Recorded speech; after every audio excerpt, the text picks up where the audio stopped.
પ્રમુખ સિદ્ધપુર ડીવાયએસપી કે પંડ્યાને તપાસ સોંપાઈ। 7 દિવસમાં તટસ્થ તપાસ પૂર્ણ કર્યા બાદ પછી જો 302 કલમ ઉમેરવામાં નહીં આવે તો ફરી આંદોલન ચાલુ રહેશે। વાવથરા જિલ્લાના મોરીખા ગામના લખીરામ હત્યા કેસમાં તપાસને લઈને મહત્વપૂર્ણ નિર્ણય લેવામાં આવ્યો છે। કેસની તપાસ હવે સિદ્ધપુરના ડીવાયએસપી કે પંડ્યાને સોંપવામાં આવી છે। તેઓ નવા તપાસ અધિકારી તરીકે નિયુક્ત કરવામાં આવ્યા છે। ડીવાયએસપી કે પંડ્યાના જણાવ્યા મુજબ કેસની તપાસ તારીખ 21/8/2026થી શરૂ કરવામાં આવી છે અને આગામી 7 દિવસમાં તપાસ પૂર્ણ કરવામાં આવશે। આ અંગે દલિત સમાજના આગેવાનોએ જણાવ્યું હતું કે નવા તપાસ અધિકારી કે પંડ્યા દ્વારા 7 દિવસમાં તટસ્થ તપાસ કરવામાં આવશે તેવી આશા છે। તપાસ બાદ કેસમાં નવો વળાંક આવશે અને મૃતક પરિવારને ન્યાય મળશે તેવી અપેક્ષા વ્યક્ત કરવામાં આવી છે।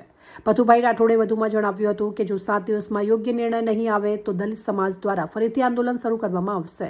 આ દરમિયાન મોરીખા હત્યા કેસમાં ન્યાયની માંગ સાથે વાવથરા જિલ્લા કલેક્ટર કચેરી ખાતે દલિત સમાજ દ્વારા ચાલી રહેલા ધરણા પ્રદર્શનનો આજે મોકૂફ રાખવામાં આવ્યો હતો અને તમામની નજર આગામી 7 દિવસમાં થનારી તપાસ અને પરિણામ પર ટકેલી છે।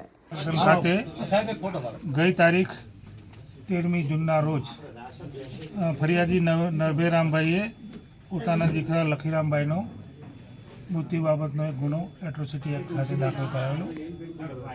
આ ગુનાની તપાસ છે એ લોકલ ડીવાયએસપી સંભાળી રહેલા અને એમણે ગુનાની તપાસ ચાલુ રાખેલી। દરમિયાન જે ફરિયાદી અને ભોગ બનનાર છે આમણે તપાસ બાબતે આઈજીપીસી બનાસકાંઠા ને રજૂઆત કરેલી કે તપાસમાં કેટલાક મુદ્દાઓની નિષ્પક્ષ અને ન્યાયિક તપાસ થાય।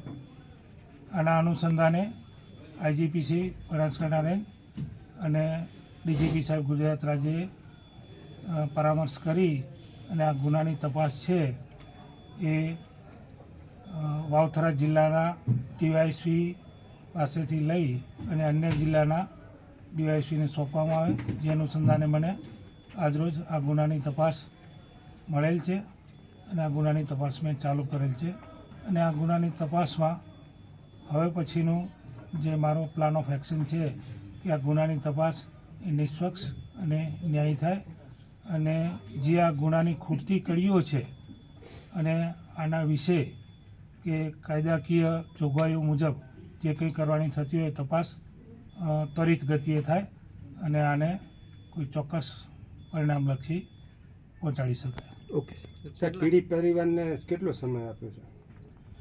પીડિત પરિવારને અને સમાજના આગેવાનો આજ સાંભળેલા છે અને એને એવું કહેલું છે કે જેમ બને તેમ જલ્દી આ ગુનાની તપાસ હું ફરીથી કહું છું કે આજે જ મેં સંભાળેલી છે, એટલે તમામ બાબતોથી વાકેફ થઈ અને જેટલું બને એટલું શક્ય બહુ ઝડપથી આ ગુનાના જે તપાસ છે બાબતે એમને વાકેફ કરવામાં આવશે અને નિષ્પક્ષ અને ન્યાયિક તપાસ માટે પ્રયત્ન કરવામાં આવશે। અહેવાલ બાબુ ભાટિયા, થરાદ।